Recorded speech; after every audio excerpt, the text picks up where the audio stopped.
গেল মাসে নেপালের সাধারণ নির্বাচনে বিপুল ভোটে জয়ী হয়ে ক্ষমতায় আসেন প্রধানমন্ত্রী বালেন্দ্র শাহ। আর এসেই যেন দেশ পরিবর্তনের মিশনে নেমেছেন তরুণ এই নেতা।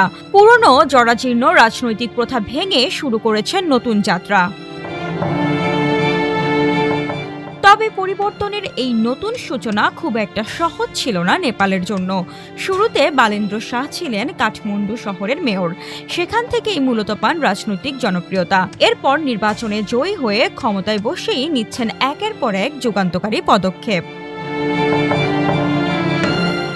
ক্ষমতায় বসেই দুর্নীতির লাগাম টেনে ধরতে ঘোষণা করেছেন জিরো টলারেন্স নীতি। বিশেষ করে ভিআইপি প্রথা। আগে যেখানে কোনো ভিআইপি মহাসড়ক দিয়ে গেলে ঘন্টার পর ঘন্টা জ্যামে বসে থাকত সাধারণ মানুষ, এখন অবসান হয়েছে এই রীতির। সম্প্রতি নেপালের ট্রাফিক পুলিশের জন্য জারি করা হয়েছে নতুন এক নির্দেশনা। এই নির্দেশনার আওতায় দেশটির ট্রাফিক পুলিশ পেয়েছে যানবাহন চেক করার সর্বোচ্চ ক্ষমতা। এমনকি বাদ যাবে না মন্ত্রী এমপিদের গাড়িও। তবে এটিকে এখন পর্যন্ত প্রশাসনিক নির্দেশ হিসেবেই বিবেচনা করেছেন বিশ্লেষকরা।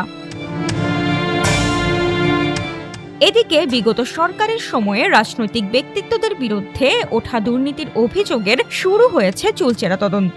এতে সাধারণ মানুষের মধ্যে শুরু হয়েছে আশার নতুন সঞ্চার। আইনের চোখে সবাই সমান, তা যেন আর কোনো কাগজের বক্তব্য নয়। আর এই অসম্ভবকে সম্ভব করে দেখাচ্ছেন জেনজি নেতা বালেন্দ্র শাহ। অপরদিকে দেশের শিক্ষা ব্যবস্থাকে ঢেলে সাজাতে শুরুতেই নিষিদ্ধ করা হয়েছে ছাত্র রাজনীতি। আগে যেখানে ছাত্র রাজনীতিতে অস্থির থাকত গোটা দেশের শিক্ষা প্রতিষ্ঠান, সেখানে নতুন সরকার এসেই স্কুল কলেজে ছাত্র রাজনীতি সম্পূর্ণ নিষিদ্ধ করে দিয়েছে। পরিবর্তন শুধু মৌখিক অঙ্গীকার নয়, তার প্রমাণ রেখে যাচ্ছেন নতুন প্রধানমন্ত্রী। পরিবর্তন শুধু মৌখিক অঙ্গীকার নয়, তার প্রমাণ রেখে যাচ্ছেন নতুন প্রধানমন্ত্রী। ক্ষমতার চেয়ারে বসেই ঘোষণা দিয়েছেন ১০০ দফার। এর মধ্যে রয়েছে ছোট মন্ত্রিসভা, সরকারি ব্যয় কমানো, ডিজিটাল সরকার সহ নানা সব পদক্ষেপ। আর এভাবেই তরুণ নেতৃত্ব, স্বচ্ছতা, জবাবদিহিতার পথ ধরে বদলে যেতে শুরু করেছে দক্ষিণ এশিয়ার দেশ নেপাল।